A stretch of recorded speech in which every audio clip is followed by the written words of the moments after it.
Rigoureux. Pour savoir et comprendre. Mario Dumont. Bonjour, bon début de journée, 6h18 février, mardi. Et une autre journée qui sera marquée par les lendemains de tempête. Alexandre Dubé, Isabelle Perron, bonjour à vous deux. Bonjour. Mario. Oui, commençons Isabelle dans la météo, parce que là, hier à pareille heure, on était dans les supputations, il tombait encore quelques flocons. Là, les statistiques ont été compilées, c'est vraiment, là, quand on fait le total de jeudi et hier, la plus grosse accumulation de neige depuis qu'on compile des données à Montréal. 72 cm total en l'espace de 4 jours. C'est pour ça que ça va nous prendre 8 jours reprendre le contrôle de l'île. Oui, mais tu vas à Toronto? Ça n'a pas de bon 3 sens. semaines à Toronto, ils ont annoncé un déneigement de 3 semaines. Ça n'a pas de bon sens. Et puis c'est généralisé. Je pense que c'est aussi ça qui est surprenant, c'est que souvent les tempêtes, c'est touché par une zone X. Je me rappelle en 2007, il y avait une tempête Estribos, les écoles n'avaient pas été fermées. Ouais. Puis là, Gatineau a eu comme des records de neige, puis en Gaspésie, des records de neige. Ça n'a pas d'allure. Puis Toronto, le périmètre est large. Il y a encore des avertissements de tempête hivernale aux îles de la Madeleine, de la poudrerie dans l'Est, alors que chez nous, il y a encore des vents. Le petit vent tannant, là, il y en a encore aujourd'hui. Des rafales 50 km/h, des vents du nord-ouest. On a encore des vents froids, on peut dire ça. C'est frais. Dans la cour ici, des vents qui nous arrachent les joues. C'est fou, là. Des ressentis, donc, de moins 25 encore aujourd'hui. C'est nuageux. On conserve un petit 40 de probabilité d'averse. Demain, le soleil est de retour. Puis là, on va sentir des températures plus près des valeurs de saison. Plus on approche dans la semaine du moins 9, moins 7 de jour. Et puis peut-être de la neige en fin de semaine. J'y reviendrai, là, pour connaître l'ampleur des dégâts. Mais, hey, mon Alex! Mario! T'en as-tu de la neige pour faire du ski, là? Tout ça, c'est de ta faute. J'en veux-tu plus? Mais là, je vais être correct, là. C'est beau. On va être bon pour une couple de jours. Et je pense que j'ai pelleté t'es pendant... bon pour du ski jusqu'à ma fête à mi-mai, là. Il va en rester qui sera pas fondu dans les montagnes. J'en ai fait hier matin, d'ailleurs. C'était beau, mais j'ai pelleté pendant 4 heures. Ah, hier. ouais, ça, mais c'est le... il y avait quelque chose de fascinant cette nuit quand je m'en venais ici. Puis tu sais, quand t'arrives, je suis pas venu à Montréal hier, mais quand t'arrives à Montréal, dans certains quartiers, dans certaines rues, ça a juste l'air des zones abandonnées. Non, mais c'est vrai, tu sais, t'as comme des véhicules ensevelis dans des bancs de neige. Là, mais la ville recommande de pas les sortir inutilement. Ouais. Tant que le déneigement sera pas annoncé, la recommandation, c'est, regarde, laissez-les là. Mais donnez-vous une couple d'heures pour les sortir, pour pelleter. Ça durcit la neige avec les heures. Mais c'est un décor fascinant cette nuit, puis bon, des trottoirs impraticables, des rues vraiment déjà très, très, très enneigées. On a vécu quelque chose de particulier on a perdu plusieurs voix. La sortie du pont Jacques-Cartier, ce matin, j'ai dit, mais ça, on est à une seule voie. Vers Jacques-Cartier, quand on tourne, on prend à gauche. Puis là, je me rends compte que, mais c'est parce que la voie d'à côté a carrément été abandonnée là, par le déneigement. Il y a 3 pieds et demi de neige. C'est un banc de neige, mais carrément pas. T'es plus du tout dans la grande. T'es totalement la voie de circulation qui a été abandonnée. On a-tu vraiment besoin de ce voie-là? Non, on laisse le banc de neige prendre le dessus. D'ailleurs, tu viens de nous parler, Alexandre, des trottoirs, des rues peu praticables encore, des trottoirs qui sont carrément pas déblayés.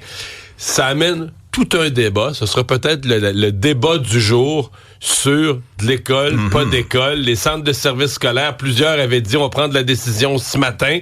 Et là, j'ai vu des deux camps, là, des parents qui disaient mais là, wow, là, 2 jours d'école manqués pour une tempête, c'est trop. D'autres parents qui disaient hier soir, les enfants peuvent pas aller à l'école, ils vont être obligés de marcher dans la rue, ils ont même pas de trottoir pour se rendre. C'est vrai qu'il y avait beaucoup de choqués hier d'écoles ouvertes. Non, mais il y a un débat, là. Il y a un débat sur est-ce qu'on doit manquer 2 jours d'école après une tempête. Ouais. Et il y a à peu près 200 écoles qui restent fermées aujourd'hui à cause des conditions routières dangereuses, mais à cause aussi de toute cette neige tombée et qui continue d'obstruer, entre autres, les trottoirs. Et les derniers centres de services scolaires qui s'ajoutent à cette liste-là, il y a le centre de services scolaire Marie-Victorin, qui était en état de veille depuis hier soir. Ce Marie-Victorin, c'est Longueuil, Saint-Lambert, Brossard. Ils ont annoncé sur leur page Facebook au cours des toutes dernières minutes que les écoles allaient être fermées aujourd'hui. Même chose pour le centre de services scolaire des Grandes Seigneuries. Ce sera fermé. Mais à Montréal, il y a de l'école. On l'avait annoncé hier soir. J'avoue que moi, à 2 reprises, j'ai failli rester pris avec ma petite berline. En sortant de chez nous, puis dans le stationnement de la station, à 2 reprises, ça a été arrête pas là. Parce que la petite côte, hein, pour montrer dans le stationnement. T'es pas 4 pattes là, avec ta Corolla qui date. Là. Ma voiture est très basse de terre. Elle veut beaucoup, par contre. Hein? Mais on parle des conditions. Moi, je suis revenu de Québec dimanche, là, puis je vous jure, là, je fais à peu près 50-55 000 kilomètres par année. À vie, ce sont les conditions routières les plus dangereuses dans lesquelles j'ai conduit. Sincèrement, puis j'ai grandi en Abitibi, je n'ai vu d'autres. Là. Ouais. J'ai jamais vu Mais ça. le facteur froid et neige, Ouais. c'est pas, on n'a pas toujours cette Poudrerie. combinaison-là. Ouais. On a un auditeur de Rimouski qui nous dit qu'à Rimouski, c'est un enfer blanc. Oui, parce que dans l'est du Québec, ils en ont eu. Je voyais hier à Gaspé, à un certain point dans la journée, il y en avait 40 quelques de tombés, puis on disait, il en reste peut-être un autre 20. Là, t'es en haut du 2, puis t'arrives en haut du 2 pieds de neige, là, pour ceux qui calculent encore avec l'ancien système. Bon, moi qui aime pas tellement les avions, qui le prend volontiers, j'ai pas tellement aimé ces images hier, là, des gens en train de débarquer d'un avion, descendre d'un avion avec les pieds sur le plafond. Là. Ben, ça dépasse l'entendement. Là. Je veux dire, lorsqu'on a commencé à voir cette séquence-là, puis des images sur les réseaux sociaux de cet appareil, de la compagnie Delta, sur le toit. Vraiment complètement renversé à l'aéroport Pearson de Toronto. Maintenant, je vous donnerai les détails là, Ouais, au tout cours à l'heure, des blessés, parce qu'on a craint pour la vie de certains. On dirait que dans nos têtes, ça arrive plus. Là. Non, On dirait ça que se peut pas. Dans l'aviation, autrefois, là, Oui. mais là, on dirait aujourd'hui, avec la technologie, en tout cas, moi, dans ma conception que je me suis faite pour me rassurer, ça arrive pas, ça. C'est pas censé voler de ce bord-là, en tout cas. Non, Mais ce qui est non, curieux, c'est que les gens avaient le réflexe de filmer, là. Alors que, me semble, moi, j'aurais été terrorisée. Les gens filmaient de l'intérieur. C'est particulier, ça, quand même. Non. C'est 2025. Oui. C'est- On c'est- filme En même temps, tout. on est content qu'il l'ait fait, parce qu'on peut Nous, se on a servir de de ces superbes images-là. images, mais je me dis, mais voyons, t'es pas en état de choc. Là. Moi, je suis déjà en stress post-traumatique pour vous autres. Bon. Il s'en vient d'autres neiges. Pour l'instant, ça se pourrait qu'on en ait cette fin de semaine. Fin de semaine seulement. Mais d'ici au-delà, vendredi, c'est non. Rien. Puis le soleil va se pointer le bout du nez aussi. Pas Ce sera un encore petit peu moins dimanche, gris. Bon, ça se pourrait que samedi et dimanche, on ait de la floconnade. L'intensité, je vais attendre avant de me prononcer.